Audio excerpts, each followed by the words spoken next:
ধূমপান, মদ্যপান এবং মাদক সেবন স্বাস্থ্যের পক্ষে ক্ষতিকর। Any digital piracy of this content is a criminal offense. এই গল্পের সত্য আনন্দ পাবলিশার্স প্রাইভেট লিমিটেড কর্তৃক সংরক্ষিত।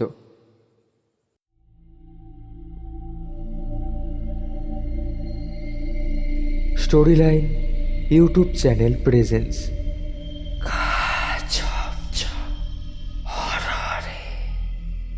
আজ আপনাদের জন্য শরদিন্দু বন্দ্যোপাধ্যায়ের রচনা অবলম্বনে প্রতিধ্বনি, গল্পের সূত্রধর এবং গল্প পাঠে আমি চান্দ্রিক। শুরু হচ্ছে শরদিন্দু বন্দ্যোপাধ্যায়ের লেখা রোমহর্ষক ভূতের গল্প প্রতিধ্বনি।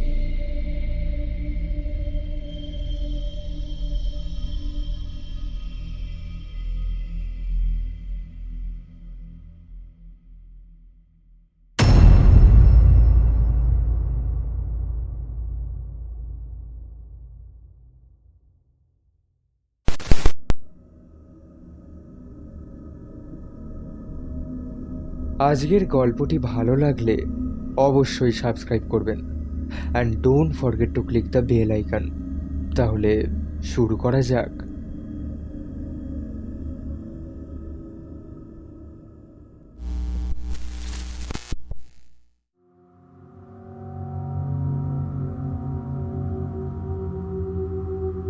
মানুষের চরিত্র যতটুকু দেখেছি তাতে সে শুরু থেকে শেষ পর্যন্ত অবিচলিতভাবে সঙ্গতি ও সামঞ্জস্য রক্ষা করে চলবে এরূপ মনে করবার কোনো কারণ ঘটেনি।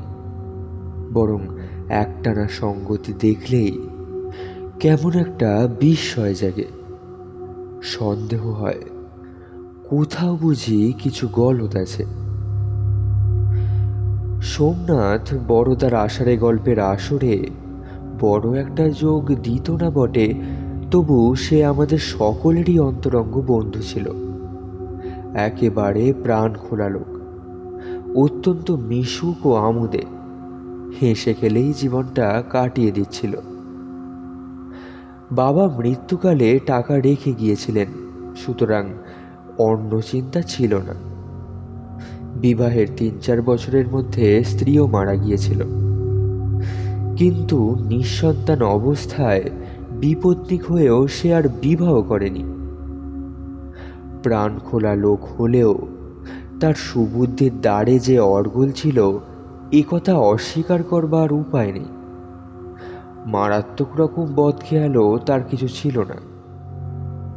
বিহার প্রান্তের বৈচিত্র্যহীন শহরে জীবনটা নেহাতে একঘেয়ে হয়ে পড়লে কলকাতায় গিয়ে কিছুদিন নির্দোষ আমোদ প্রমোদ করে আসত।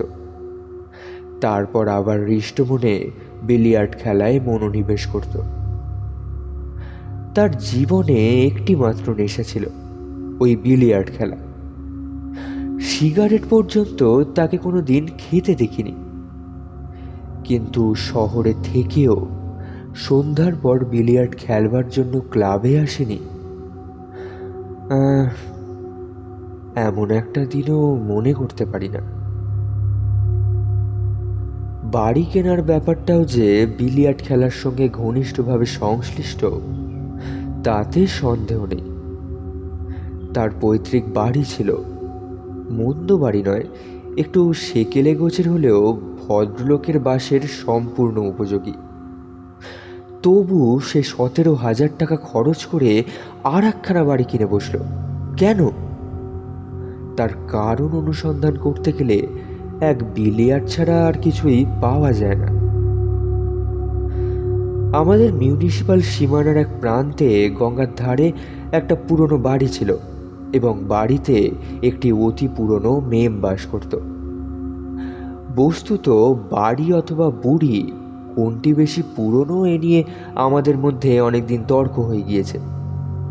শেষে আমাদের মধ্যে কেউ একজন গ্যাজেটিয়ার খুলে প্রমাণ করে দিয়েছিল যে বাড়িটাই পুরনো। প্রায় ১৫০ বছর আগে এক নীলকর সাহেব এই কুঠি তৈরি করেছিল। ক্রমে নীলের ব্যবসা উঠে যাওয়ায় সেটা পারিবারিক বাসভবনে পরিণত হয়েছিল। তারপর 3 পুরুষ ধরে নীলকর সাহেবের বংশধরেরা এইখানেই বাস করছে। বুড়ি শেষ উত্তরাধিকারিণী। আমাদের তর্কের নিষ্পত্তি হয়েছিল বটে, কিন্তু আর একটা প্রশ্ন উঠে এসেছিল, বাড়ি অথবা বুড়ি, শেষ পর্যন্ত কোনটি টিকে থাকবে। কিন্তু এক্ষেত্রেও বুড়ি হেরে গেল। একদিন শুনলাম তার গঙ্গা লাভ হয়েছে। বুড়ি চিরকুমারী, তাই সাক্ষাৎ ওয়ারিশ কেউ ছিল না। অল্পদিন পরে শোনা গেল বাড়ি বিক্রয় হবে। নেহাত খেয়ালের বশেই একদিন বিকেলে আমরা কয়েকজন দেখতে গেলাম। সোমনাথের মোটর আছে, তার মোটরে চড়েই অভিযান হলো। ফাঁকা মাঠের মতো বিস্তৃত গঙ্গার তীরে অনুচ্চ পাঁচিলে ঘেরা ভিলা জাতীয় বাড়ি, চতুষ্কোণ বাড়ি, চারিদিকে নিচু বারান্দা, মধ্যস্থলটা প্রায় দোতলার মতো উঁচু হয়ে আছে। একটা প্রকাণ্ড ঝাউ গাছ নিতান্ত সঙ্গীহীনভাবে এক পাশে দাঁড়িয়ে আছে। বাড়ির পিছন দিয়ে গঙ্গা প্রবাহিত। সম্মুখে ফটকের স্তম্ভে শ্বেত পাথরের ফলকের উপর নাম লেখা আছে, ইকোশ, প্রতিধ্বনি।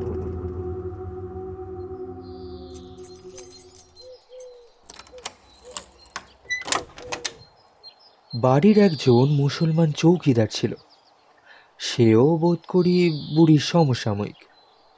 চাবি খুলে বাড়ির ভিতরটা আমাদের দেখালো। সুসজ্জিত পরিষ্কার পরিচ্ছন্ন ঘরগুলি, চেয়ার, সোফা, পালঙ্ক ঘরে ঘরে যেমন ছিল তেমনই সাজানো আছে। বাড়ির ঠিক মাঝখানে একটা প্রকাণ্ড হলঘর, ছাদ খুব উঁচু, বহু ঊর্ধ্বে কাঁচে ঢাকা স্কাইলাইট দিয়ে আলো আসার ব্যবস্থা। তবুও যেন ঘরটি ছায়াচ্ছন্ন।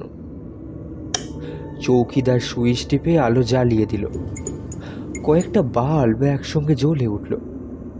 তখন দেখলাম ঘরের মাঝখানে একটা বিলিয়ার্ড টেবিল রয়েছে। টেবিলের ওপর সবুজ আবরণে ঢাকা 3টে বাল্ব কেবলমাত্র টেবিলের সমতল পৃষ্ঠের ওপর আলো ফেলছে। ঘরে অন্য আবরণ বিশেষ কিছু নেই। দেওয়ালের ধারে 2টি সেটি, এক ধারে বিলিয়ার্ড যষ্টি রাখবার র্যাক, তাতে সারি সারি কয়েকটি কিউ রাখা আছে। দেওয়ালের গায়ে একটা কালো রঙের মার্কিং বোর্ড, কতদিনের পুরনো তা বলা যায় না। তাতে অঙ্কের চিহ্নগুলো একেবারে অস্পষ্ট হয়ে গিয়েছে। চারিদিকে তাকিয়ে সোমনাথ মৃদু স্বরে বলে উঠল, বাহ! সত্যই ঘরের আধো অন্ধকার মোলায়েম আবহাওয়া মনের উপর একটা অনির্বচনীয় প্রভাব বিস্তার করেছিল। ঘরে প্রবেশ করেই আমি তা উপলব্ধি করেছিলাম। তাই সোমনাথকে সমর্থন করে আমিও ওই জাতীয় একটা কিছু বলতে যাচ্ছি, এমন সময় আমার কানের কাছে কে যেন চাপা গলায় বলল। চমকে পিছনে তাকালাম। আমার সঙ্গে সঙ্গে আর সকলেও পিছনে তাকিয়েছিল, কিন্তু পিছনে কেউই নেই। আমরা উদ্বিগ্নভাবে পরস্পর দৃষ্টি বিনিময় করতে লাগলাম। তখন বৃদ্ধ চৌকিদার ভাঙা গলায় বুঝিয়ে দিল যে সেটা প্রতিধ্বনি। এ ঘরে প্রতিধ্বনি আছে। কথা বললে অনেক সময় কথার ভগ্নাংশ ফিরে আসে।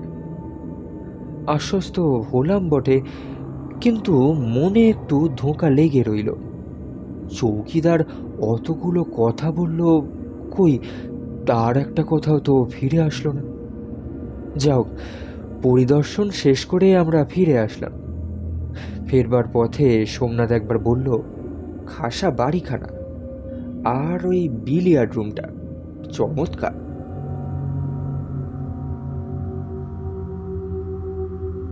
বিলিয়ার্ড রুমের চমৎকারিত্ব তাকে কতদূর মন্ত্রমুগ্ধ করেছে তা বুঝতে পারলাম 10 পরে, যখন শুনলাম সে বাড়িখানা কিনে নিয়েছে। তারপর আরও বিস্ময়কর সংবাদ, সে পৈতৃক বাড়ির বাস তুলে দিয়ে নবকৃত বাড়িতে উঠে গেল। গৃহপ্রবেশের দিন আমাদের সকলকে নিমন্ত্রণ করে খাওয়ালো বটে, কিন্তু কেন জানি না সমস্ত ব্যাপারটাতে আনন্দ উৎসবের স্পর্শ লাগলো না। কেবলই মনে হতে লাগলো এটা সোমনাথের চিরবিদায় ভোজ। দাঁড়ালোও তাই। 2 মাইল দূরে উঠে গেলে পুরনো বন্ধু কিছু পর হয়ে যায় না, কিন্তু সোমনাথ যেন মনের দিক দিয়েও আমাদের অনেক দূরে সরে গেল। মাঝে মাঝে সে ক্লাবে আসতো এবং আগের মতো হাসি গল্প করার চেষ্টা করতো বটে, কিন্তু দেখলাম তার মনটা আগাগোড়া বদলিয়ে গিয়েছে। আগে যেমন সমস্ত গল্প কৌতুক খেলায় মন প্রাণ ঢেলে যোগ দিতে পারত, এখন আর তেমন পারে না। তার প্রাণ খোলা হাসিটাও যেন কেমন অন্যমনস্ক হয়ে পড়েছে। যে এতদিন রক্ত মাংসের মানুষ ছিল, সে যেন অকস্মাৎ অবাস্তব ছায়ায় পরিণত হয়েছে। ক্লাবে বসে সোমনাথ সম্বন্ধেই কথা হচ্ছিল। পৃথ্বী বলল, ক্ষুদিত পাষাণ, বাড়িটা সোমনাথকে গিলে খেয়েছে। তা কদিন এদিকে আসেনি? আমার হিসাব ছিল। বললাম, আমাদের জনা অভিনয়ের রাত্রে তাকে শেষ দেখেছি। মাসখানেক হলো। অমূল্য বলল, হ্যাঁ, ক্ষুদিত পাষাণ টাষাণ কিছু নয়, আসলে নিজের বিলিয়ার টেবিল পেয়েছে, রাত দিন তাই খেলছে। এতক্ষণ বড়দা একপাশে বসেছিল, কড়িকাঠের দিকে চোখ তুলে বলল, অমূল্য ভ্রু তুলে তার দিকে ফিরল। মানে বলতে চাও কি তাকে ভূতে পেয়েছে? বড়দা উত্তর দিল না, কড়িকাঠের দিকে তাকিয়ে রইল। তারপর চোখ নামিয়ে আমাকে লক্ষ্য করে বলল, যে রাত্রে সোমনাথ আমাদের নেমন্তন্ন করে খাইয়েছিল, সে রাতের কথা তোমার মনে আছে? কোন কথা? সেদিন রাতে খাওয়া দাওয়ার পর তুমি আর সোমনাথ বিলিয়ার্ড খেলছিলে, বোধ হয় ভোলনি। আমি বসে তোমাদের খেলা দেখছিলাম। সে সময় তোমার নিজের খেলার কোনো বিশেষত্ব লক্ষ্য করনি? লক্ষ্য যে করেছিলাম তা নিজের কাছেও এতদিন স্পষ্টভাবে স্বীকার করিনি, অথচ বড়দা তা লক্ষ্য করেছে। ভালো খেলোয়াড় বলে আমার অহংকার নেই, কিন্তু সেদিন আমার খেলা আশ্চর্য রকম খুলে গিয়েছিল। শুধু তাই নয়, একটা অদ্ভুত অনুভূতি আমাকে অভিভূত করে ফেলেছিল। প্রত্যেকবার বল মারার সময় মনে হচ্ছিল আমি খেলছি না, আর কেউ আমার হাত ধরে খেলে দিচ্ছে। আমি হয়তো পট্রেট মারবার চেষ্টা করছি, কিন্তু বলের সাথে কিউয়ের সংস্পর্শ ঘটবার আগের মুহূর্তে যেন একটা অদৃশ্য হাত আমার হাতে ঈষৎ নাড়া দিয়ে আমাকে লক্ষ্যভ্রষ্ট করে দিচ্ছে। ফলে আমার বল রেডকে স্পর্শ করে সমস্ত টেবিল ঘুরে একটা অসম্ভব পকেটে প্রবেশ করছে। এমনই অনেকবার ঘটেছিল। ক্রমে আমার মনে এমন একটা মোহাচ্ছন্ন ভাব এসে পড়েছিল যে যন্ত্রচালিতের মতো খেলে গিয়েছিলাম। সোমনাথ সেদিন আমাকে হারাতে পারেনি। খেলার শেষে মোহের অবস্থা কেটে গেলে এই বলে নিজেকে বোঝাবার চেষ্টা করেছিলাম যে খেলার ক্ষেত্রে দৈবাৎ এরকম অঘটন ঘটে যায়, নিকৃষ্ট খেলোয়াড়ও হঠাৎ ভালো খেলে ফেলে। কিন্তু এর মধ্যে অলৌকিক কিছু আছে তা তখন ভাবিনি। আজ বড়দা স্মরণ করিয়ে দিতে এই সমস্ত ঘটনাটা মনে পড়ে বিদ্যুৎ স্পৃষ্টের মতো চমকে উঠলাম। আমি বিস্ফারিত চোখে তাকিয়ে আছি দেখে বড়দা বলল,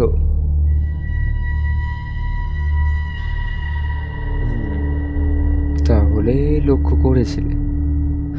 আমি আর একটা জিনিস শুনেছিলাম যা তোমরা কেউ শোনোনি। খেলায় তন্ময় ছিলে বলেই বোধহয় শুনতে পাওনি। কি শুনেছ? হাততালির শব্দ। সোমনাথ সেদিন একটা খুব সুন্দর মার মেরেছিল। 3টে বলে ঠোকাঠুকি হয়ে 3টেই একই পকেটে গেল। ঠিক তারপর কে যেন খুব মোলায়েম হাতে হাততালি দিয়ে উঠল। ওটা প্রতিধ্বনি। যেখানে সহজ স্বাভাবিক ব্যাখ্যা সম্ভব সেখানে ভূত প্রেত টেনে আনার কোনো মানে বুঝি না। বলে বলে ঠোকাঠুকি হওয়ার আওয়াজ প্রতিধ্বনিত হলে সেটা হাততালির মতোই মনে হয়। আশ্চর্য বলতে হবে, বল ঠোকাঠুকি তো বরাবরই হচ্ছিল, তবে প্রতিধ্বনিটা ঠিক সেই সময় হলো কেন? কিছুক্ষণ কোনো কথা হলো না। এইখানে একটা কথা উল্লেখ করা আবশ্যক। বহুরূপী নাম দিয়ে যে ব্যাপারটা আগে আমি লিপিবদ্ধ করেছি, তা ঘটবার পর থেকে বড়দার গল্প সম্বন্ধে আমাদের মনের ভাব বেশ একটু পরিবর্তিত হয়েছিল। সকলেরই নাস্তিকতার গোড়া একটু আলগা হয়ে গিয়েছিল। চুনি তো বিস্তর বই কিনে মহা উৎসাহে প্রেততত্ত্বের চর্চা আরম্ভ করে দিয়েছিল। অমূল্য যদিও এখনো তর্ক করতে ছাড়েনি, তবু তার ঝাঁজ অনেকটা কমে এসেছিল। ঋষি এবার আমাদের আলোচনাকে সোজা পথে ফিরিয়ে আনলো।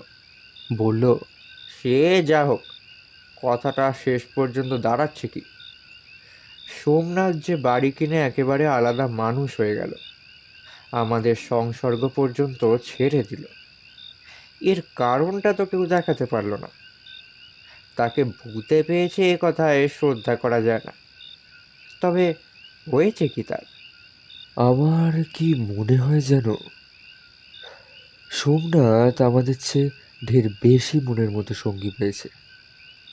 পুরনো বাঁধনের পাশে খুব শক্ত নতুন বাঁধন পড়েছে, তাই পুরনো বাঁধন ঢিলে হয়ে গেছে।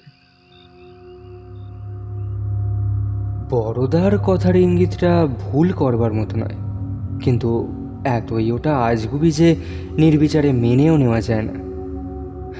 অমূল্য আমাদের সকলের মনের ভাব যেন প্রতিধ্বনি করে বলল, অর্থাৎ তুমি বলতে চাও এক দঙ্গল ভূতের সঙ্গে সোমনাথের এতই দহরম মহরম হয়ে গেছে যে মানুষের সঙ্গ আর তার ভালো লাগছে না, তাই তো? এবারও বড়দা সোজাসুজি উত্তর দিল না, বরং যেন নিজের চিন্তায় নিমগ্ন হয়ে গিয়েছে এমনইভাবে চুপ করে রইল। মিনিট 2-3 পরে কতকটা আত্মগতভাবেই বলল, ইকোষ প্রতিধ্বনি, অদ্ভুত নাম বাড়িটার। যে লোক বাড়ি তৈরি করিয়েছিল সেই হয়তো নামকরণ করেছিল, কিংবা তার পরবর্তীরা বাড়ির আবহাওয়া দেখে নাম রেখেছিল প্রতিধ্বনি। চুনি এতক্ষণ বসে আলোচনা শুনছিল, কোনো কথা বলেনি। এখন একবার গলা খাঁকারে দিয়ে বলল, এই কিছুদিন থেকে একটা থিওরি আমার মাথায় ঘুরছে। কিসের থিওরি? এই সব হানাবাড়ি সম্বন্ধে। এখনো থিওরিটা খুব স্পষ্ট রূপ গ্রহণ করেনি, তবু তা কি থিওরি তোমার, শুনি? হ্যাঁ, মানে ওই প্রতিধ্বনি শব্দটার মধ্যেই আমার থিওরির বীজ নিহিত রয়েছে।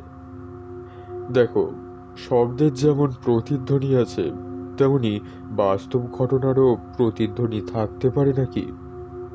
প্রতিধ্বনি না বলে তাকে প্রতিবিম্ব বলতে পারো, ব্যাপারটা মূলে একই।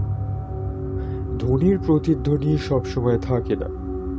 এই ঘরের মধ্যে তোমরা গলা ফাটিয়ে চিৎকার করলেও এতটুকু প্রতিধ্বনি পাবে না।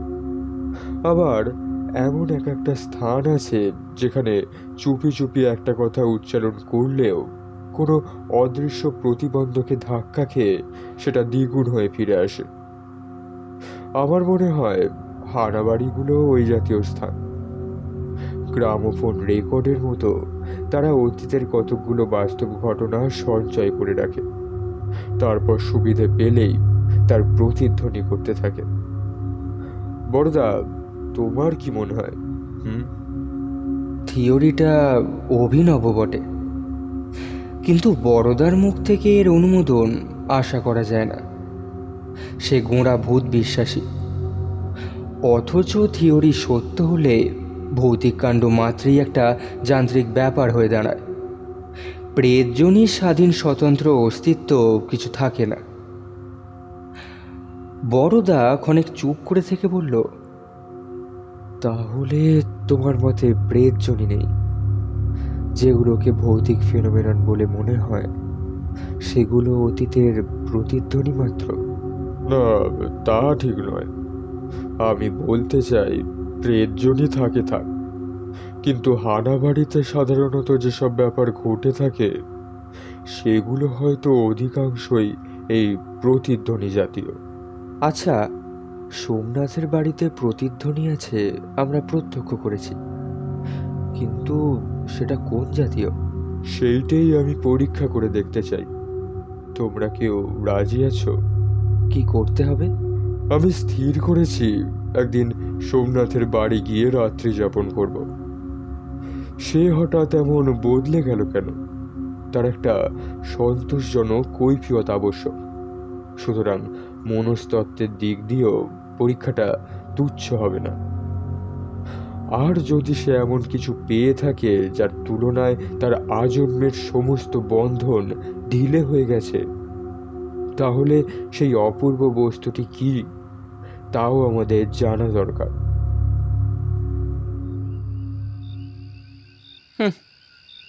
যে ধনে হইয়া ধনী, মুনিরে মান্না মুনি, তাহারই খানিক মাগি আমি নত শিরে। যদি সুবিধা হয় গোটা কয়েক প্রেতাত্মা বড়দার জন্য নিয়ে চলে এসো, আমাদের এই ক্লাব ঘরে পুষে রাখা যাবে। অমূল্যর কথায় কেউ পাত্তা দিল না। আমি চুনির দিকে ফিরে বললাম, বেশ, আমি তোমার সঙ্গে যেতে রাজি আছি। কালই চলো তাহলে, শনিবার আছে। পরদিন সন্ধেবেলায় আমরা যখন সোমনাথের বাড়ির সামনে এসে পৌঁছলাম তখন ঘোর ঘোর হয়ে এসেছে। প্রকাণ্ড হাতার মাঝখানে বাড়িখানা যেন একেবারে জনশূন্য মনে হলো। বাড়ির বারান্দায় উঠেও কাউকে দেখতে পেলাম না।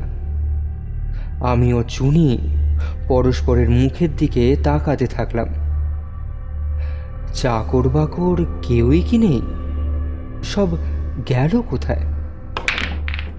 হাঁক দেব মনে করছি, এমন সময় ভিতর থেকে খটখট শব্দ শুনতে পেলাম। ভুল হবার নয়, বিলিয়ার্ড বলে ঠোকাঠুকি লাগার শব্দ। আশ্চর্য বোধ হলো, এই ভর সন্ধেবেলা সোমনাথ বিলিয়ার্ড খেলছে? কার সাথে খেলছে? দুজনে ভিতরে প্রবেশ করলাম। কোনো ঘরে এখনো বাতি জ্বলেনি, কেবল বিলিয়ার্ড রুম থেকে আলো আসছে। আমরা নিঃশব্দে দরজার সামনে গিয়ে দাঁড়ালাম। টেবিলের উপরকার সবুজ শেড ঢাকা বাতি তিনটি শুধু জ্বলছে, তাদের আলোকচক্রের বাইরে ঘর অন্ধকার। এই আলো অন্ধকারের সীমানায় টেবিলের ধারে দাঁড়িয়ে সোমনাথ আত্মনিমগ্নভাবে কিউয়ের মুখাগ্রে খড়ি লাগাচ্ছে। ঘরে আর কেউ নেই। চুনি বলে উঠল, কি হে, একলাই খেলছো? কে? সোমনাথ চমকে উঠে মুখ ফেরালো, তারপর দ্রুত দরজার কাছে এসে সুইচ টিপল। ঘরের অন্য আলোগুলো জ্বলে উঠল। আমাদের দেখে সে প্রথম কিছুক্ষণ নিষ্পলক চোখে তাকিয়ে রইল, যেন ভালো করে চিনতেই পারল না। আমরাও অপ্রতিভভাবে তার মুখের দিকে তাকিয়ে দাঁড়িয়ে রইলাম। বুঝলাম আমাদের সাথে তার মনের সংযোগ এমন পরিপূর্ণভাবে বিচ্ছিন্ন হয়ে গিয়েছে যে সহসা জোড়া লাগাতে পারছে না। যা হোক, শেষ পর্যন্ত হাসির একটা চেষ্টা করে সে বলল, আরে তোমরা, তারপর হঠাৎ কি ব্যাপার? সোমনাথের কণ্ঠে যে সহজ অকৃত্রিম সমাদরের সুর শুনতে আমরা এতদিন অভ্যস্ত তা যেন ফুটে উঠল না। আমি সংকুচিতভাবে বললাম, ব্যাপার কিছু নয়, তোমার ঘর কন্যা দেখতে এলাম। তা একলা বিলিয়ার্ড খেলছিলে নাকি? একলা? কথাটা বলেই সে নিজেকে সামলে নিল। মুখের ওপর দিয়ে একবার হাত চালিয়ে বলল, হ্যাঁ, একলাই খেলছিলাম। এসো, বাইরে বসা যাক। ঘরের আলো নিভিয়ে সোমনাথ আমাদের বারান্দায় নিয়ে গিয়ে বসালো। এতক্ষণে বাইরেও অন্ধকার হয়ে গিয়েছিল। ঝাউ গাছটাতে অসংখ্য জোনাকি জ্বলছিল। সে বলল, আলো জ্বেলে দেবো না অন্ধকারেই বসবে? ক্ষতি কি, অন্ধকারেই বসা যাক। বেতের মোড়ায় তিনজনে চুপচাপ বসে আছি, কারোর মুখে কথা নেই। হঠাৎ সোমনাথ বলল, চা খাবে? না না, আমরা চা খেয়ে এসছি। আহ, তুমি দিন দিন যেরকম ডুমুর ফুল হয়ে উঠছো, ভয় হলো দুদিন বাদে হয়তো চিনতেই পারবে না। তাই আজ তোমার বাড়িতে রাত কাটাতে চলে এলাম। পুরনো বন্ধুত্ব মাঝে মাঝে একটু ঝালিয়ে নিতে হবে তো। হুম। এক মুহূর্ত সোমনাথ কোনো জবাব দিল না। তারপর যেন একটু বেশি মাত্রায় ঝোঁক দিয়ে বলে উঠল, বেশ তো, বেশ তো। তা দাঁড়াও, আমি আসছি। কোথায় যাচ্ছ? বাবুর্চিটাকে খবর দিই তোমাদের খাবারের ব্যবস্থা করুক।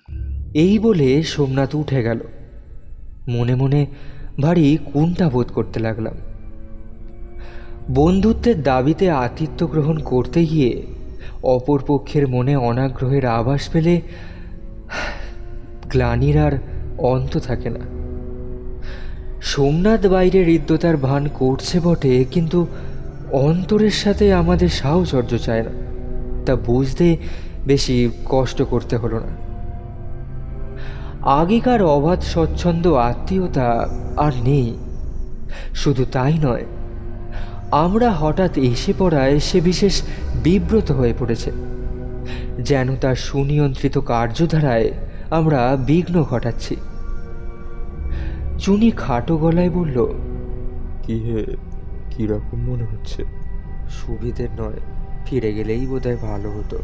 হুম, থাকতে হবে। চুনি আরও কিছু বলতে যাচ্ছিল, কিন্তু থেমে গেল।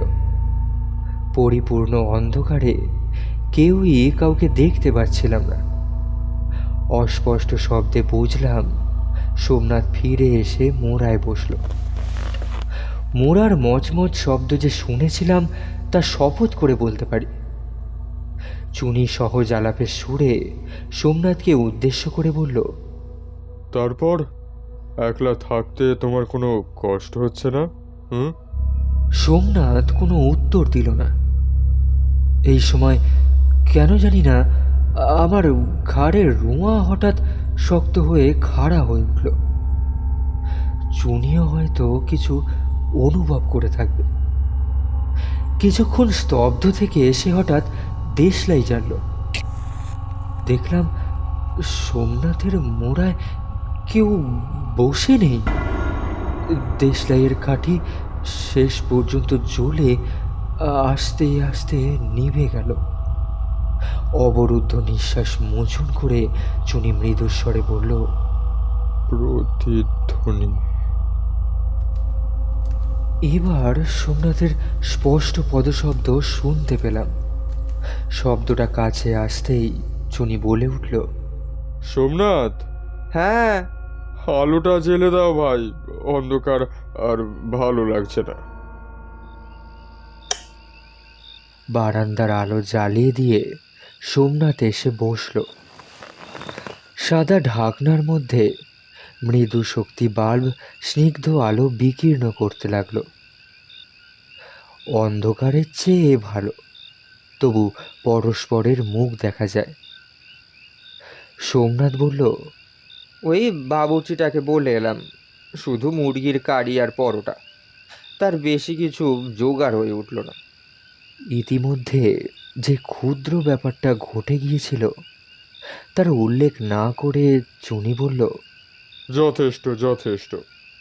অমৃতের ব্যবস্থা থাকলে 5 রকম ব্যঞ্জনের দরকার হয় না। কিন্তু তুমি বাবুর্চি রেখেছো যে? সোমনাথ একটু চুপ করে থেকে বলল, রাখিনি ঠিক, বাড়ির যে বুড়ো চৌকিদারটা ছিল সেই রেঁধে দেয়। রাঁধুনি বামুন পেলে না? দরকার হয়নি, আমি একলা মানুষ। আহ, চাকরও তো দেখছি না, চাকর রাখুনি কেন? রেখেছিলাম একজন, কিন্তু রইলো না? চুনি এবার মোড়া টেনে নিয়ে সোমনাথের কাছে ঘেঁষে বসলো। বলল, আসল কথাটা কি বলো তো সোমনাথ, বাড়িতে কিছু আছে না? হুম? মুখে একটা বিস্ময়ের ভাব এনে সোমনাথ বলল, কি কি থাকবে? সেই কথাই তো জানতে চাইছি। শহরের একটেরে এই পুরনো বাড়ি, চাকর বামুন থাকতে চায় না, কিছু থাকা বিচিত্র নয়? সোমনাথের চোখের উপর অদৃশ্য পর্দা নেমে আসলো। সে হাসবার একটা ব্যর্থ চেষ্টা করে বলল, পাগল না খ্যাপা, ও সব কিছু নয়। শহর থেকে দূর পড়ে, তাই চাকর বাকর থাকতে চায় না। বুঝলাম সোমনাথ কিছু বলবে না। ইচ্ছা করলে যে অনেক কিছুই বলতে পারে তাও বোঝা গেল, কারণ সোমনাথ মনের ভাব গোপন করতে পারে না, মুখে চোখে প্রকাশ হয়ে পড়ে। কিন্তু লুকোতে চায় কেন? যেটা সে জেনেছে তার অংশীদার রাখতে চায় না, কৃপণের মতো একা ভোগ করতে চায়, কিংবা অবিশ্বাসের ব্যঙ্গ বিদ্রুপের ভয়ে বলতে চায় না। চুনি কিন্তু ছাড়বার পাত্র নয়। সোজাসুজি জেরায় ফল হলো না দেখে সে অন্য পথ ধরল। কিছুক্ষণ এ কথা সে কথার পর হানাবাড়ি সম্বন্ধে নিজের থিওরির কথা বাড়ল। বেশ ফলাও করে লেকচারের ভঙ্গিতে ব্যাখ্যা করে নিজের থিওরির সম্ভাব্যতা প্রমাণ করতে লাগলো। সোমনাথও দেখলাম এক মনে গালে হাত দিয়ে শুনছে। ইতিমধ্যে আমাদের চারপাশে যে একটা অতীন্দ্রিয় ব্যাপার ঘটতে আরম্ভ করেছে তা বোধ হয় এরা দুজনে জানতে পারেনি। প্রথমটা আমিও লক্ষ্য করিনি, কিন্তু হঠাৎ এক সময় মনে হলো কারা নিঃশব্দে এসে আমাদের ঘিরে দাঁড়িয়ে একাগ্র মনে চুনির কথা শুনছে। চোখে কিছুই দেখলাম না, এমনকি কানে কিছু শুনেছিলাম এমন কথাও জোর করে বলতে পারি না। তবু কেমন করে এই অদৃশ্য আবির্ভাবের কথা জানতে পারলাম তা আমার কাছে এক প্রহেলিকা। কিন্তু জানতে যে পেরেছিলাম তাতে বিন্দুমাত্র সংশয় নেই। এটা অনুমান বা উত্তেজনাজনিত কল্পনার রূপায়ণ নয়, স্পর্শ করবার মতো অত্যন্ত বাস্তব অনুভূতি। অপরিস্ফুট আলোকে তাদের দেখতে পাচ্ছি না বটে, কিন্তু তারা যে আমাদের গা ঘেঁষে দাঁড়িয়ে উৎকর্ণভাবে চুনির কথা শুনছে সেটা প্রত্যক্ষ অনুভূতির মতোই সত্য। ক্রমে একটা অতি মৃদু সুগন্ধ আমার নাকে আসতে লাগলো। তাজা ফুলের বা আতর এসেন্সের গন্ধ এটা নয়, পপৌরির মতো একটু বাসি অথচ সুমিষ্ট সৌরভ। ধীরে ধীরে গন্ধটা এবার আরো স্পষ্টতর হয়ে উঠতে লাগলো। তখন বুঝতে পারলাম এটা জিয়ানো ল্যাভেন্ডার ফুলের গন্ধ। চুনি তখনও থিওরি ব্যাখ্যা করছিল, তাই গন্ধ নাকে গেলেও সে বোধ হয় সেটা লক্ষ্য করেনি। আলোচনা শেষ করে সে বলল, অবশ্য এটা আমার মন গড়া কাল্পনিক থিওরি, তবু কিছু ভিত্তি কি এর নেই? তোমার কিরকম মনে হচ্ছে? হ্যাঁ? সোমনাথ মুখ তুলে বোধ করি একটা কিছু উত্তর দিতে যাচ্ছিল। এমন সময় চুনি সচকিতভাবে চারিদিকে তাকালো, বলল, গন্ধ? কিসের গন্ধ? পেয়েছো তাহলে, ল্যাভেন্ডারের গন্ধ। সোমনাথের চোখের মধ্যে যেন এবার বিদ্যুৎ খেলে গেল। সে ধর্মর করে উঠে দাঁড়িয়ে পড়ল, বলল, ল্যাভেন্ডারের গন্ধ?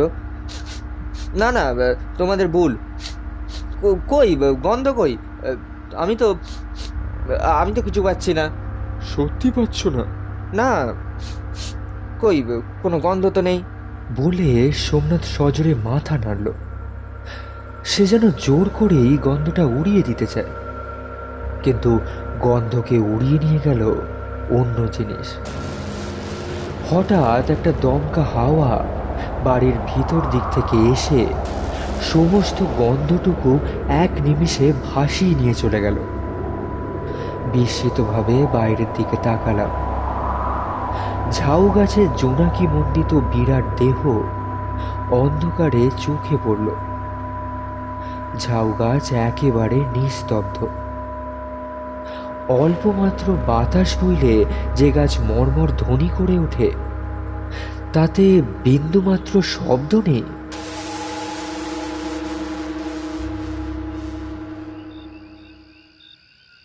সোমনাথ আবার মোড়ায় বসে পড়েছিল। চুনি প্রখর জিজ্ঞাসু চোখে চারিদিকে চাইল। আমি নিম্নস্বরে বললাম, চলে গেছে। যারা এসেছিল তারা আর নেই। শুনি, গন্ধটাও কি প্রতিধ্বনি?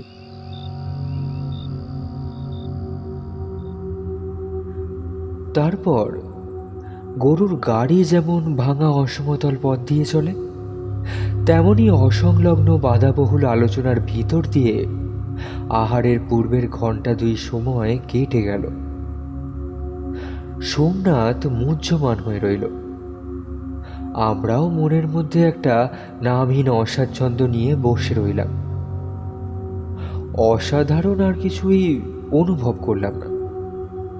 যারা এসেছিল তারা যেন আমাদের অধিকার বহির্ভূত কৌতূহল দেখিয়ে সন্ত্রস্তভাবে চলে গিয়েছে।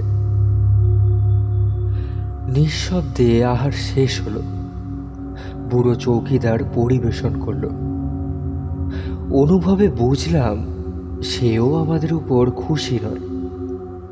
তার সাদা ভ্রুযুগল নীরবে আমাদের ধিক্কার দিতে লাগলো। অবরোধের পর্দার ভিতর উঁকি মারবার চেষ্টা করে আমরা যেন বর্বরচিত অশিষ্টতা করে ফেলেছি। বারান্দার এক প্রান্তে 3টে ক্যাম্পখাট পেরে শোয়ার ব্যবস্থা হয়েছিল। তাড়াতাড়ি শুয়ে পড়লাম। কোনো মতে রাত্রিটা কাটলে যেন বাঁচা যায়। 3 জনে পাশাপাশি শুয়ে আছি, কথাবার্তা নেই। চুনি শুয়ে শুয়ে সিগারেট টানছে। অন্ধকারে তার সিগারেটের আগুন উজ্জ্বল হয়ে আবার নিস্তেজ হয়ে পড়ছে। সোমনাথ একেবারে নিশ্চল হয়ে আছে, হয়তো ঘুমিয়ে পড়েছে। কয়েকটা জোনাকি আমাদের বিছানার চারপাশে উড়ে উড়ে যেন পাহারা দিচ্ছে। নানা কথা মনে আসতে লাগলো। আজ যা যা ঘটেছে চুনির থিওরির সাথে তা একেবারে বেখাপ নয়। তবু যারা চুনির কথা শুনছিল তারা কি শুধুই অতীতের প্রতিবিম্ব? সোমনাথ এ বিষয়ে এমন একগুঁয়েভাবে নীরব কেন? অতীতের ছায়ার সাথে বর্তমানের মানুষের এমন সাক্ষাৎ সম্বন্ধ ঘটে কি করে? আর যদি সজীব স্বতন্ত্র আত্মা হয়, তবে ওরা কারা? ল্যাভেন্ডার ফুলের গন্ধ কেন আসলো? হ্যাঁ, সেকালে ইংরেজ মেয়েদের ল্যাভেন্ডার ফুল একটা শৌখিনতা ছিল শুনেছি। সেই গন্ধ অতীতের কোন দেহ সৌরভের সাথে মিশে ভেসে আসলো? বোধহয় তন্দ্রাচ্ছন্ন হয়ে পড়েছিলাম। এক মুহূর্তে সমস্ত চেতনা সতর্ক হয়ে জেগে উঠল। কিছুক্ষণ নিষ্পন্দভাবে শুয়ে রইলাম। তারপর বাড়ির ভিতর থেকে পরিচিত খটখট শব্দ কানে আসলো। ঘাড় তুলে দেখলাম চুনি বিছানায় উঠে বসেছে। সে নিঃশব্দ পদে উঠে এসে আমার কানে কানে বলল, শুনতে পাচ্ছ? সোমনাথ বিছানায় নেই, কখন উঠে গেছে। এসো দেখা যাক। হ্যাঁ, শব্দ করো না। তন্দ্রার মধ্যে 1 ঘন্টা কেটে গিয়েছে। রেডিয়ামযুক্ত হাতঘড়ি দেখে বুঝতে পারলাম রাত্রি 11:30। অন্ধকারে পা টিপে দুজনে বিলিয়ার্ড ঘরের দিকে চললাম। দরজা পর্যন্ত গিয়ে আমরা আর অগ্রসর হলাম না। টেবিলের উপর তেমনই 3টে আলো জ্বলছে, বাকি ঘর অন্ধকার। সোমনাথ টেবিলের ওপর ঝুঁকে বল মারছিল। তার মুখ স্পষ্ট দেখতে পেলাম। মুখের চেহারা একেবারে বদলে গিয়েছে। সন্ধেবেলার সেই অবসাদগ্রস্ত মুহ্যমান ভাব আর নেই। চোখের দৃষ্টি উজ্জ্বল, খেলার আনন্দ প্রতি অঙ্গ সঞ্চালনে ফুটে বেরিয়ে আসছে। মনে পড়ল কয়েক মাস আগে সোমনাথ এমনই ছিল। বাড়ি কেনবার পর থেকে তার এই প্রাণ খোলা আমোদে মেতে ওঠা মূর্তি আর দেখিনি।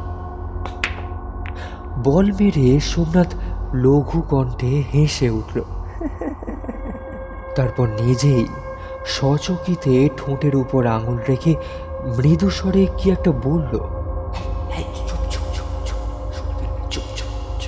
পরক্ষণে আর একটা সুমিষ্ট হাসির শব্দ কানে আসলো। হয়তো এটা সোমনাথের হাসির প্রতিধ্বনি, কিন্তু পর্দায় ও মিষ্টতায় এত প্রভেদ যে রমণীকণ্ঠের হাসি বলে ভ্রম হয়। খেলা চলতে লাগলো। সোমনাথ একা খেলছে, তবু যেন একা খেলছে না। কারোর সঙ্গে কৌতুকপূর্ণ প্রতিযোগিতা চলছে। সম্মোহিতের মতো দরজার বাইরে দাঁড়িয়ে দেখতে লাগলাম। সোমনাথ খেলছে, মৃদু স্বরে কাদের সাথে কথা বলছে, সন্তর্পণে গলা নামিয়ে হাসছে। প্রতিধ্বনিও তার সাথে তাল রেখে চলছে। কখনো ভারী গলায় গম্ভীর আওয়াজ হচ্ছে, আবার কখনো কোমল কণ্ঠের অর্ধোচ্চারিত মৃদু ভাষণ কানে কানে অর্থহীন কথা বলে যাচ্ছে। সমস্তই যেন চুপি চুপি, লুকিয়ে লুকিয়ে আমোদ কৌতুক চলছে। তাই রঙ্গরস আরো গাঢ় হচ্ছে। বুঝতে পারলাম আমরা এই লুকোচুরির লক্ষ্যবস্তু। আমাদের জন্যই এরা প্রকাশ্য মজলিস জমাতে পারছে না।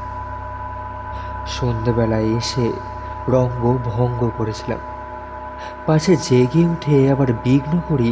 তাই গভীর রাত্রে এই ত্রস্ত সতর্কতা। আমাদের পাশ দিয়ে কে একজন চলে গেল। চুনি নিঃশব্দে আমার হাত ধরে টেনে নিল। ফিরে এসে বিছানায় বসলাম। চুনি জিজ্ঞাসা করল, সোমনাথ ছাড়া আর কাউকে দেখতে পেলে?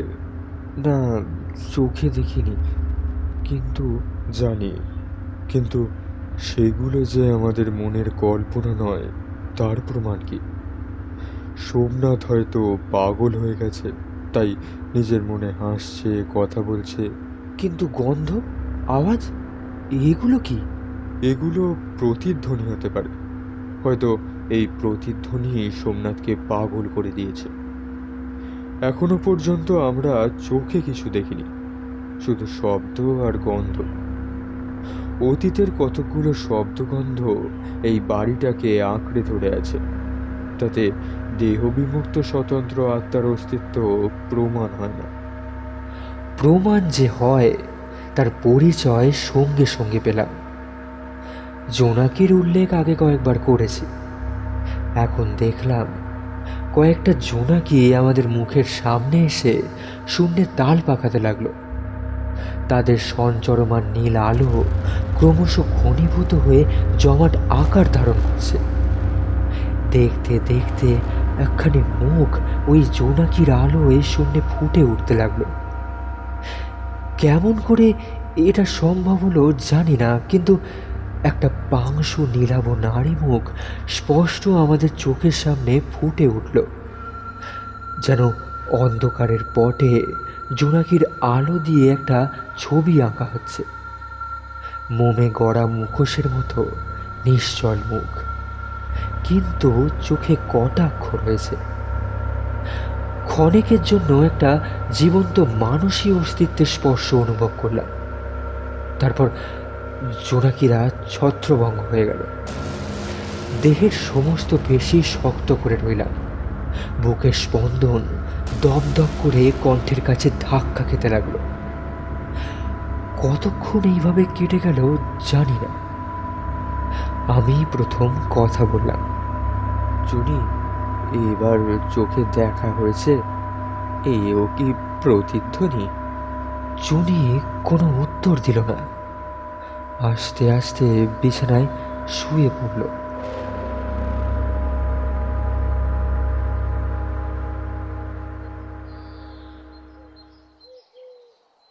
পরদিন সকালে বিলিয়ার্ড রুমে দাঁড়িয়ে সোমনাথের কাছে বিদায় নিলাম। চুনির চোখের কোণে কালি পড়েছিল।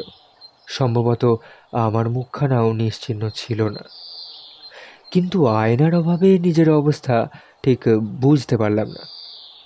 চুনি বলল, তাহলে একটা রাত্রি তোমাকে খুবই জ্বালাতন করলাম, কিছু মনে করো না সোমনাথ।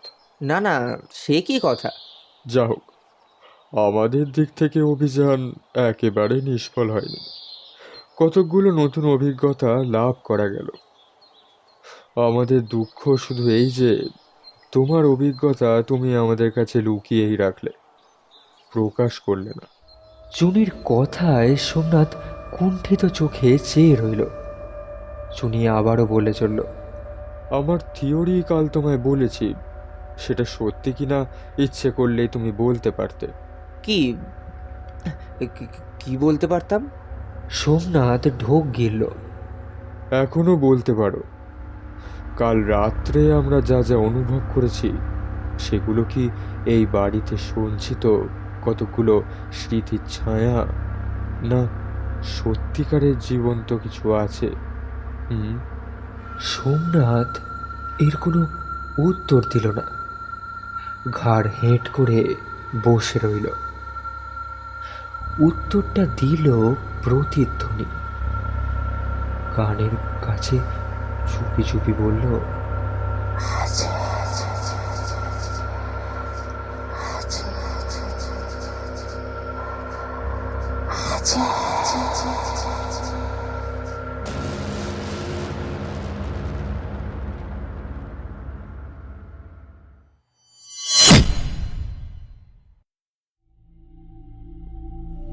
শেষ হলো শরদিন্দু বন্দ্যোপাধ্যায়ের রচনা অবলম্বনে প্রতিধ্বনি। গল্প পাঠ বড়দা, চুনি, সোমনাথ এবং অন্যান্য চরিত্রে চান্দ্রিক দে। ধ্বনি পরিকল্পনায় স্নেহাদ্র শর্মা, পরিচালনায় চান্দ্রিক দে। আবার পরের সপ্তাহে দেখা হবে আরও একটি রোমাঞ্চকর গল্প নিয়ে।